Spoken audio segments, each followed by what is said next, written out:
summertime feud leads a once friendly neighborhood to war. Deadly war. With a vet who thinks he's still on the battlefield. This is not murder. This is killing the enemy. He came right up to us and said, "Are you ready to die?" It could be any town, USA, your town. Kids playing on swings, tight-knit neighbors. Then a midnight murder spree. A killer in camouflage crawling across his front yard. I immediately went into what the military calls a crouching stance. Billy Woodward engaging the enemy, his former friends. But why? Just pow, pow, pow, pow, pow. I figured he was going to come and kill all of us. You had been such good neighbors. How in the world did it go so badly? A gun, and he says the law on his side. Billy Woodward says that you all threatened him. Surveillance video shows a neighborhood shootout. Was he standing his ground with 31 rounds, defending himself, or taking revenge against neighbors who taunted him? We never had guns. We never had baseball bats. We never had knives. The words that are coming out of my mouth, they're not going to kill somebody. Try telling that to a man who's reached his breaking point. These people with me. Tonight, you'll see how a small Florida suburb erupted into bloodshed. Your neighbor had just gunned down your boyfriend in front of your eyes. Those explosive surveillance images. Interrogation tapes. A blow-the-roof-off hearing. War has been declared upon my house and family. Do you not understand that, sir? And the question everyone will be asking, is this woman's husband a calculating killer or a hero? He saved my life and our children. How can you punish him for that? After tonight, which side will you be on?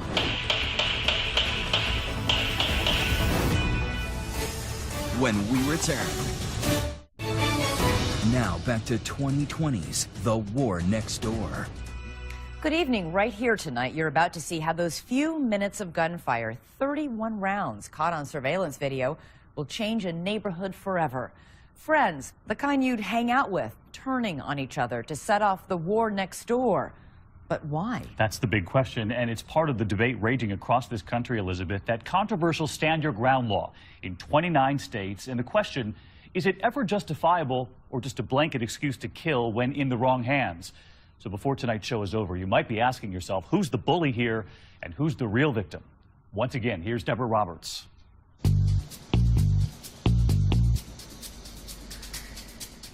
Titusville, Florida, tucked in along the East Coast, just up from the Kennedy Space Center.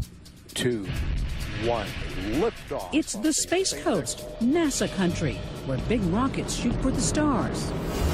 But among 3 homes on Smith Drive, a more earthly matter put this city in the headlines, a vicious neighborhood feud. The trouble begins here at Billy and Barbara Woodward's house. Parents of 2 kids, she works in HR, he's at home on disability.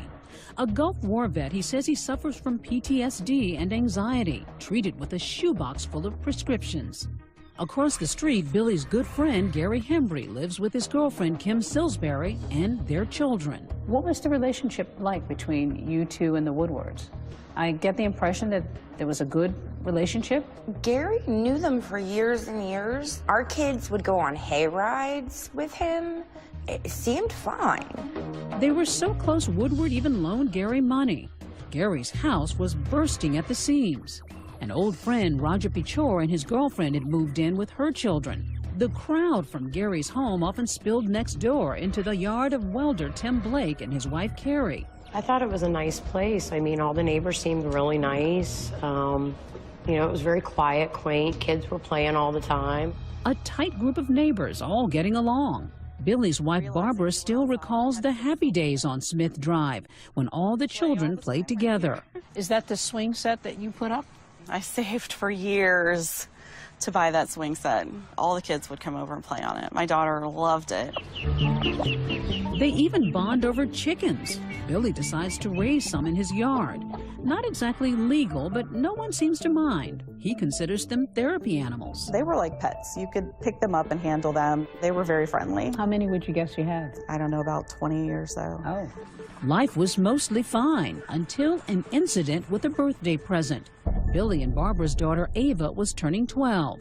Somebody left a present for Ava. They thought we were not home. Well, I guess we didn't hear the door or whatever, so they left it on the porch. But Ava's birthday gift went missing. The Woodwards accused the daughter of their neighbor Gary with stealing it. I just knew that she had taken it. Gary immediately got very agitated and upset that we were accusing his daughter of having stolen something from our house. Billy and Barbara called the police. Gary's daughter's in tears. It was a bad scene. The families in those 3 houses along Smith Drive now at battle stations. It's Billy and Barbara Woodward versus everybody else. Gary and Kim, Roger, and the Blakes next door. Photos from that day show Billy, the man who loved those chickens, flipping the bird. And although he denies it, the neighbors say Billy also brandished a weapon. Billy lifted his shirt up and showed us his gun. Billy flashed a gun and hold it up. Said to the patrol, said, anybody come out there. Come on out here in the street. We'll get it done right now. When Billy's dad comes over, he says the neighbors turn on him too. Some of the comments were, got me a baseball bat. I'll bash that old man's head in. Did you fear that this could turn violent? Oh, yes, ma'am, absolutely. Yep. Things get so heated, Billy's father buys him a surveillance camera that will later record terrifying events. All this heartburn instigated by something as minor as a missing birthday present. Sad, but hardly a surprise to anyone familiar with the long-running carnival of wacky neighbors stories 2020 has followed over the years. My own business when you came out here. There's somebody on a tractor on Pioneer. Oh my gosh. He's flashed at my house.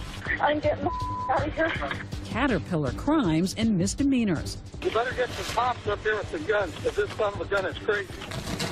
The antics often lead to a fence, surveillance cameras, and regular visits from the police. But not many end in the kind of heartbreak witnessed in this story. Back in Titusville, the neighbors across the street from Billy Woodward know exactly how to ruffle his feathers. Those precious, illegal chickens. They blow the whistle, and Billy's forced to give up his feathered friends. He and wife Barbara find them new homes in the country. How upsetting was it to Bill to have to get rid of them? It made him angry. He was just upset that there had not been a problem, and then now all of a sudden there is. When they made him get rid of the chickens, oh, it was on then. The light switch went on in Billy. He was not ever the same then. They were constantly taunting about the chickens. They would drive up and down the street and lay on the horn just to be irritating. So it was a constant barrage of noise, which they knew would bother him because of his PTSD. So it was a hostile environment? It was constant. It was constant. Even neighbor Tim Blake admits the taunting sometimes went too far. Did you ever think at some point that this is going to escalate? This is going to get bad? We even told the cops, are you going to wait till the body bags are being toted out? But you also knew that you were antagonizing him as much as he was antagonizing you. Oh, it was a 50-50 deal. Yeah, I look back now, like you were an idiot. Police were soon barraged with calls from the neighborhood, often several times a day. What would happen once the police arrived? They would say, everybody needs to go home and calm down, and that never happened. As soon as the police would leave, they would start their taunts again. Billy's dad, himself a former cop, gives his son some astonishing advice, saying he can't rely on police. Explain to him that at the same time that you have to try to involve the police to keep you safe and your family safe, son, you always have to remember that there might be a time when they're not there. You said that to him? Yes, I did, because I've had to say it to many, many people over the years. By late August, the nasty dispute ends up at the Titusville courthouse, with all sides asking for orders of protection. After speaking out of turn in court, Billy gives his standard excuse. Judge, I apologize for my outburst. I am a mentally disabled veteran who's medicated, who suffered head injury and combat stress, and I don't control my actions very well. The judge denies the orders. telling them all to go home and behave. But the hot-headed neighbors can't even get out of the parking lot without a physical brawl. Billy jumps Gary. He came right up to us and said, "Are you ready to die?" Picked Gary up by his neck, threw him up against the car. Gary's cell phone rolling on the whole thing.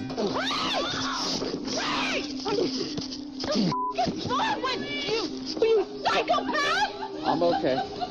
The recording ends when a deputy picks up Gary's phone. Billy is arrested and released.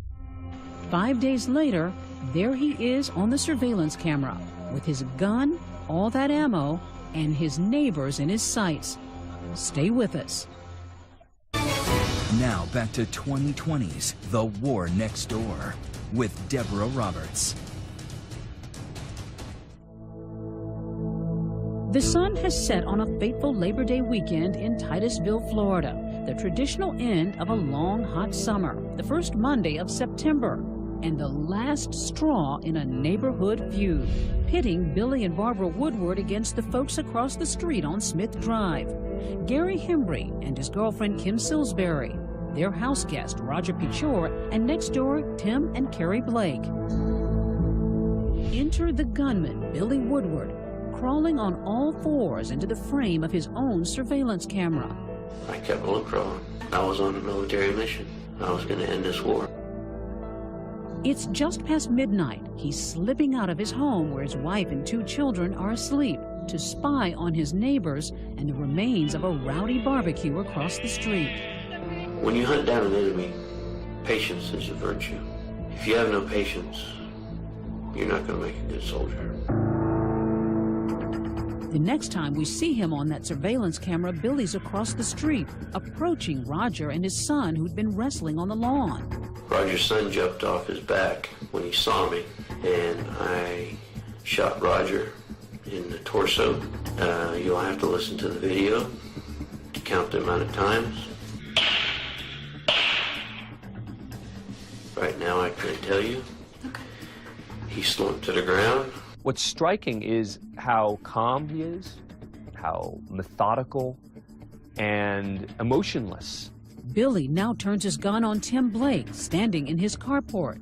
I followed him to his garage. He tried to go inside the door. I put rounds into his torso until he slumped to the ground.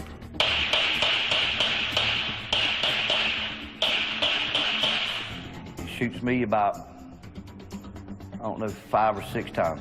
Did he say anything? Nothing. He was smiling. Smiling. Smiling. As these crime scene photos show, investigators later find spent bullets and brass shell casings littering the driveway, lead-punched holes in a toolbox and the doorway. There was 2 bullets in the door frame.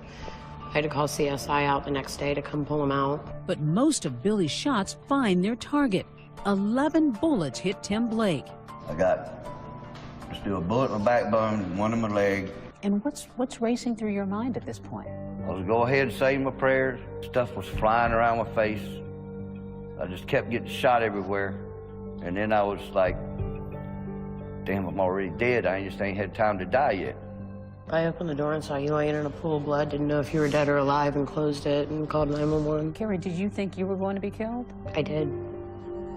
I truly did. I thought he was going to come in the house and shoot all of us.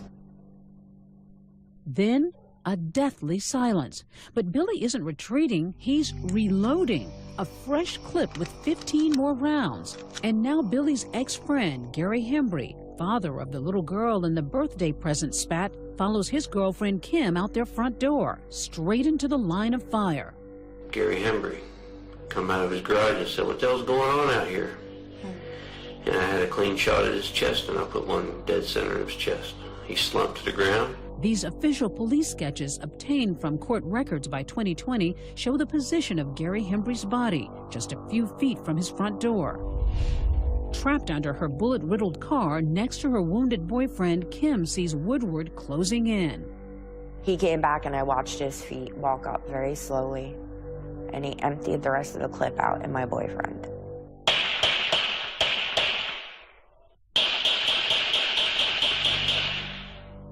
At some point, Billy returns to his first victim, Roger, with Roger's son watching in horror.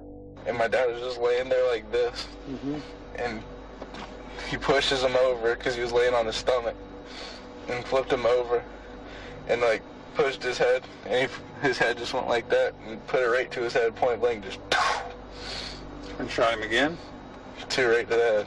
And in order to make sure there are no survivors on the battlefield, I point blank shot him in the head once or twice. So I ran. And I'm still running. Tim Blake is alive today for one reason. Because I was out of bullets. Okay, so you ran out. I used 31 rounds. Two 15-round clips and one in the chamber. And you ran dry. Ran dry. Okay. On 3 people. Ran dry as if he'd been watering the lawn instead of mowing down his neighbors. Billy walks back to his home as another neighbor calls out, "You all right?" Billy's answer, like ice. "I got 'em all," he says. Minutes later, that camera's still recording as Smith Drive lights up with first responders. Tonight, a Titusville man shot 11 times by his neighbor. Billy's wife, Barbara, says she slept through the whole thing, and when she wakes up, she believes her husband is a victim. You thought your husband had been I thought killed. my husband was dead. Did you know that he was capable of that kind of violence? The man that I know and I believe in would not just go shoot some people because he was angry. Something had to happen. Days later, Tim Blake comes to in a hospital. Detectives arrive to break the bad news about his 2 other neighbors. I can tell you that Gary and Roger didn't make it. They didn't make it, okay? You're the only one that lived. After the shooting in a police interview room, Billy Woodward waves away his Miranda rights and starts talking. He seems to lose his head for a moment. And these people with me and with me and with me and with me and with me. Listen to me. This detective is probably thinking, we got him. He's confessing in detail what he did, how he did it, in what order he did it. But as it turns out, this becomes the seeds of what is the defense. Now the war's over. Is it? I promise you, those people will not harass my family or me again. And do you feel like you should go to jail for this? No. Because I have pleaded, I have begged, and I have asked for help. No, I don't deserve to go to jail for this. Those sorry deserve to go to jail for what they did to me and my family for the last month, making us live like prisoners in our own home. Well, yeah. I'm a soldier. I fought the war, I fought to win, and I won. When we come back, Billy Woodward now looking more like a salesman than a soldier. But he's still fighting to find a way out of jail. And how about that look on his face in that mugshot? What does he know that we don't? Is there something on that surveillance tape that could set him free? War had been declared upon my house and family. Do you not understand that, sir? Stay with us. 2020's The War Next Door continues. Once again, Deborah Roberts. The feuding neighbors on Smith Drive in Titusville, Florida complained they couldn't get anyone's attention. Surveillance video shows Well, they got it now. to a neighborhood shootout. Crawling around on You shoot up the neighborhood and people notice. Police say after he fired on all 3 victims, he went back to 2 of them, looked down at them, and shot them again in the head. And before the crime tape comes down, people are arguing about whether Billy Woodward did the right thing. You should be ashamed of yourself. You should be ashamed you of should yourself. be. You ever curse a person yourself? Do you Not deserve like to get that. shot execution style? Right over there earlier. Do you deserve to get shot? 2 years after the killings, the argument moves from the street to a more formal setting, the courthouse in Viera, Florida. And look at Billy Woodward now, in a suit and tie, a far cry from the distraught man with his head in his hands in that police interrogation room, charged with murder and attempted murder. But in an audacious legal maneuver, Woodward and his defense team turned the tables on the state's attorney, claiming Woodward is immune from prosecution under Florida's Stand Your Ground law. How does Stand Your Ground work exactly? In a stand your ground state, I don't have to retreat. I can stand my ground, I can stay right there and respond to your deadly force with my own deadly force. Attorney Mark O'Mara is not on this case, but famously got George Zimmerman acquitted in the Trayvon Martin killing. Is Stand Your Ground just sort of a blanket defense that's being used in getting people off left and right?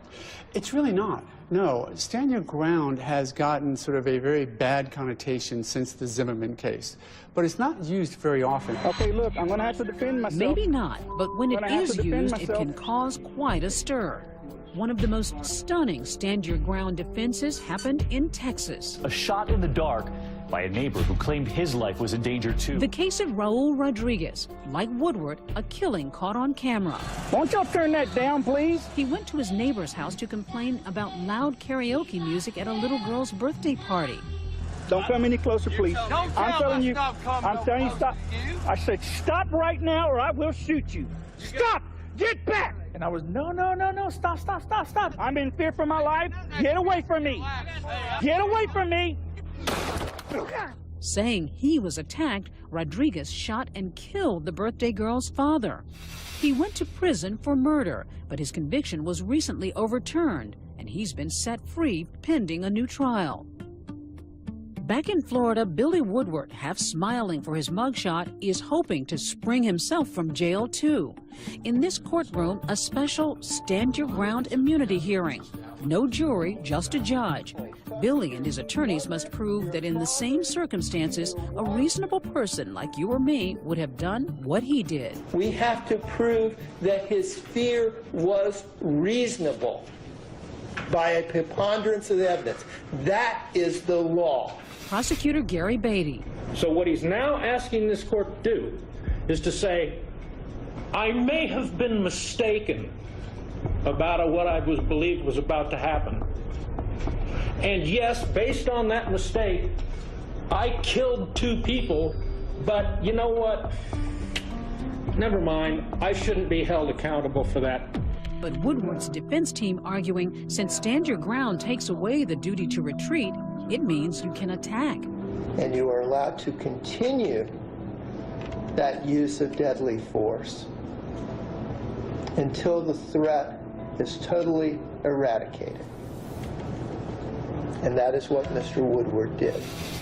In a way, it's like the 2 dead men, Gary Hembry and Roger Pichor, along with the sole shooting survivor Tim Blake and wife Carrie, are on trial. That's Carrie on the stand. I understand that if you make threats that people might take you seriously. At this point, nobody was taken seriously. It was all just a big joke to you all?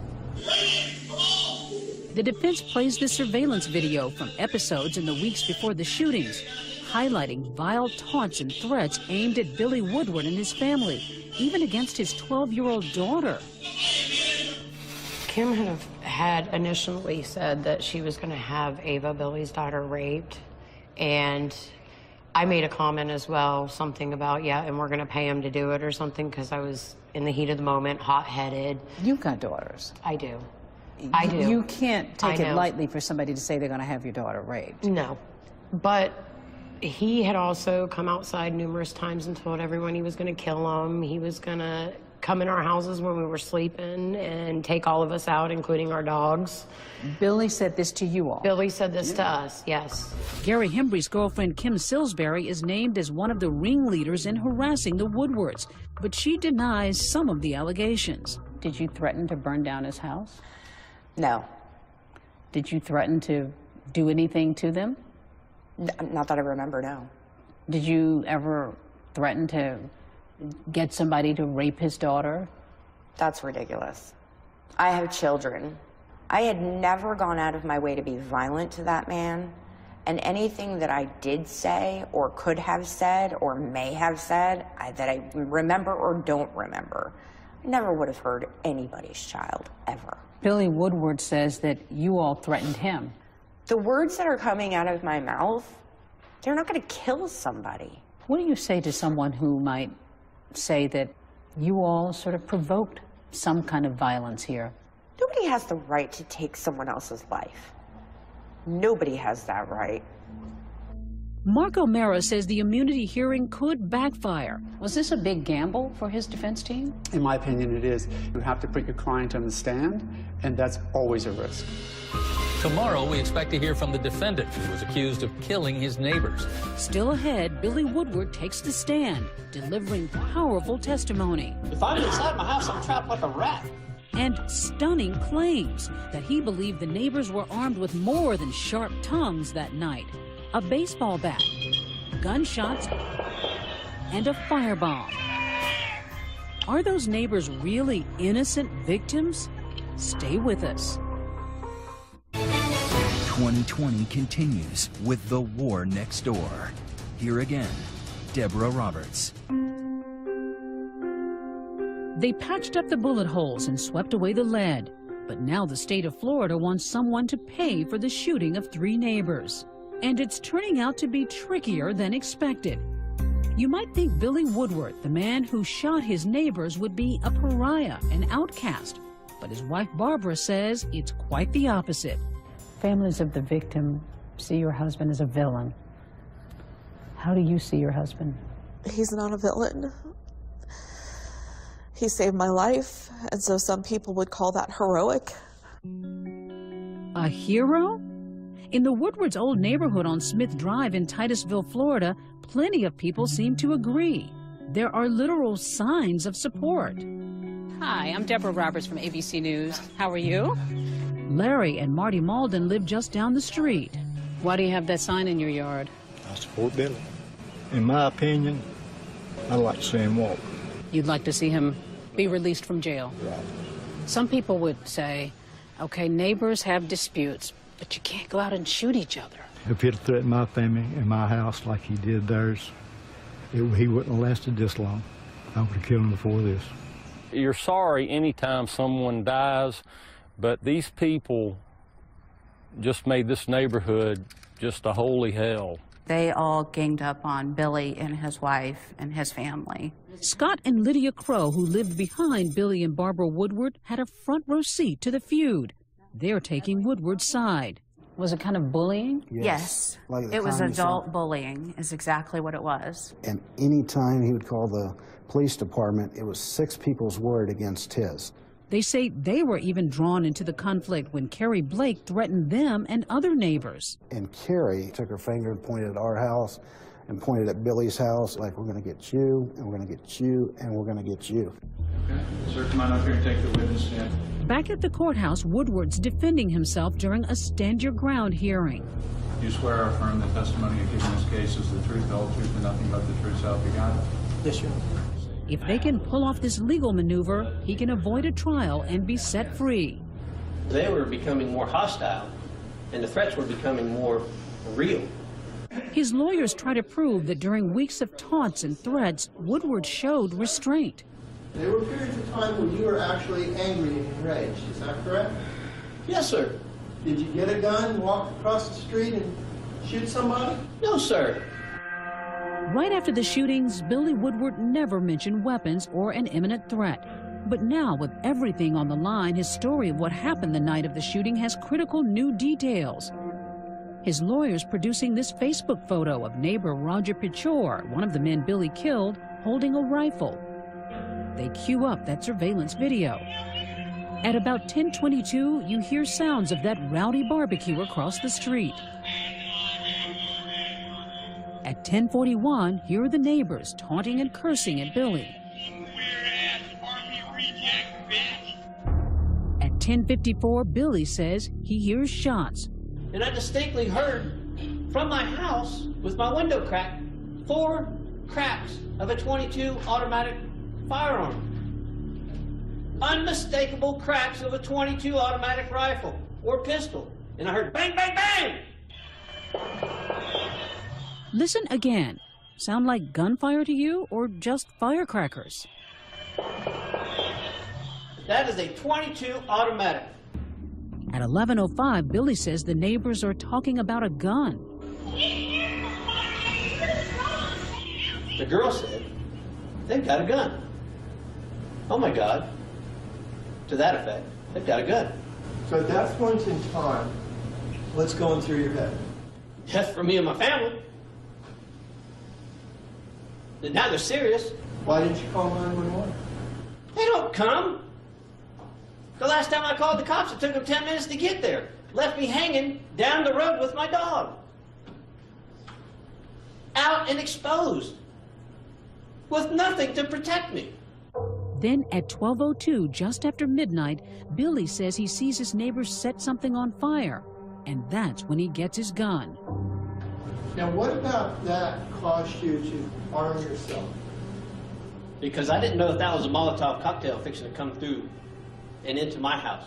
This is the key to the defense. He says he hears gunshots. He thinks he sees a Molotov cocktail being created. He's now in imminent fear for himself and the safety of his family. That's the makings of a classic stand-your-ground defense. If I'm inside my house, I'm trapped like a rat. Outside now with his gun and extra ammo, the former soldier says he hears the men planning to come get him. It's a gathering of the forces. It caused me to snap into action and do what I did. Is that where you were at that point in time? Were you in war? You doggone right I was. War had been declared upon my house and family and myself. Now I'm the only living link between my wife and children in imminent death. Do you not understand that, sir? So you're convinced, Barbara, that it was your life or their life? Yes. I believe him. I believe in him, and I believe what he saw and heard that night gave him no other choice. The survivors deny there was any real threat to Billy Woodward that night. Nobody planned nothing to go get Billy. We're going to go get him, no. As for Roger's gun, nothing more than a toy, says Kim Sillsbury, who lived in the same house. In fact, police say none of the victims were armed, something Woodward acknowledges in his first recorded interview with police at the scene. Was he armed? He was unarmed, sir. He was unarmed? Okay, what about the other two people that were shot? They were unarmed, sir. But at the hearing, Woodward now says he thought the neighbors did have weapons. He says Roger had an aluminum baseball bat in his hands. And you're going to hear that baseball bat fall to the ground as I shoot him. His lawyers play surveillance video. Listen to the sound just after the second gunshot. They say that's the sound of an aluminum bat hitting the pavement. But police did not find a bat at the scene. The scene was cleaned up. The gun was gone, the bat was gone, the pipe was gone. The scene was cleaned up, and that's why everybody thinks they were unarmed. They were not unarmed. Woodward says he thought Gary Hembry was pointing a gun at him, that only after the killing did he realize what he really had in his hand. Did you learn at that point what was in his hand? After the fact, a coffee mug, sir. A coffee mug. Then, under cross-examination, This was a military operation as far as you are concerned, correct? the strangest moment, the talkative Woodward suddenly at a loss for words. Mr. Woodward? Mr. Woodward? One moment, please. When he does respond, it doesn't get much better. You told the officer that you were back on the battlefield? Yes, sir. Okay. I was training. How much time did you personally spend in infantry combat on the battlefield? Infantry combat? Yes, sir. Zero. Zero? Full guard duty, sir. After a week of testimony, Judge James Earp must now decide whether Woodward goes to trial or goes free. In a case like this, an analysis seems to suggest that this immunity hearing was not going to be granted because there was no good argument that the threat was imminent, that he was responding to. Just hours later, Judge Earp is back on the bench, ready to rule.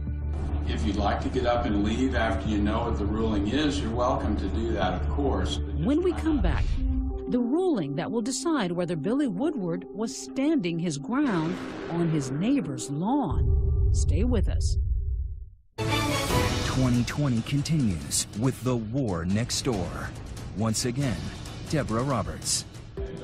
The only relevant concept to me. Judge James Earp returns to the bench in the Viera, Florida courthouse, ready to rule on whether Billy Woodward was some kind of neighborhood hero standing his ground, saving his family, or whether he's just another accused killer with a grudge and a gun. Turns out Woodward's about to have another very bad day. This is an order denying his claim of immunity pursuant to Florida Statute 776.032. A judge rejected a Titusville veteran's claim that he shot his neighbors in self-defense. He called William Woodward the aggressor in this case. The judge is essentially saying that he doesn't buy the defense, that it was reasonable to believe that there was an imminent threat to him or his family. And in fact, the judge is saying he thinks it was a preemptive strike. This defendant did not exercise self-defense. This defendant did not stand his ground. And that means William Woodward now faces trial for murder and attempted murder. Woodward's lawyer, Robert Berry, hopes a jury will be more sympathetic. If we end up in trial, we're going to put on the same exact defense. Do you have a guess about the chances for acquittal for Billy Woodward in this case? If I were to guess, the facts are too much against him. The way he did what he did was too rational. It was too planned out. Some neighbors have feuds. Some neighbors build fences. But your husband shot his dead. Could your husband have done something different? He could have waited for them to come across the street and shoot him, and then we would all be dead. This is a difficult question, but did these men deserve to die? I don't know. I can't answer that. Do you think that he deserves to be punished?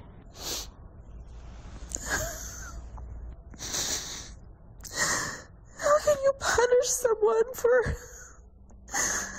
saving the lives of their family? Billy Woodward is back in the county jail.